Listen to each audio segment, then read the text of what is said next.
Hello, Awesome World. Nung isang araw nga, habang hinuhugasan ko siya dahil pupunta kami sa therapy niya, ay may nakita akong sugat. At dahil nga hindi makapagsalita si Dos, ay nag-worry na naman ako kung saan niya nakuha yung sugat na to. Wala din kasing makapagsabi sa mga kasama namin sa bahay kung napano si Dos.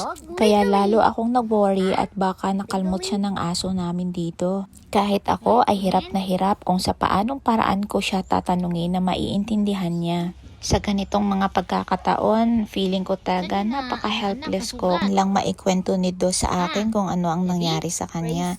Ito talaga yung isa sa mga kinakatakutan ko, kaya ayaw na ayaw kong masaktan or magkasakit yung anak ko kasi hindi niya ma-express kung ano yung nararamdaman niya.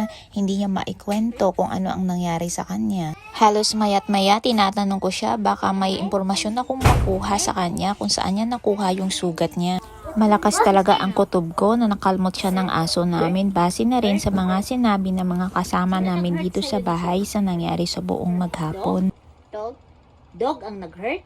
Hurt. Ito, dog? Ha, dog? Dog? Dog ang nag-hurt? Hurt. Where did you get this one? Hurt. Gani, hurt gani. Hurt. Why? How? Hurt. Hurt. Ha, anak? Si Levi? Si Levi ang nag-ano sa'yo nito, oh? This one? Saan mo to nakuha ang sugat? Ha? Listen to mommy. Listen to mommy. Hurt. Oh, hurt. Yes, hurt. Saan mo yan nakuha? Ha? Dos. Saan galing ito? Saan galing ang hurt? Yes, what happened? What happened? Hurt. Yes, that is hurt. What happened? Ang dog? Ang dog? Ang dog? Giganyan ka ng dog? Ha, anak? Nak? Ganyan ka ng dog? Dog.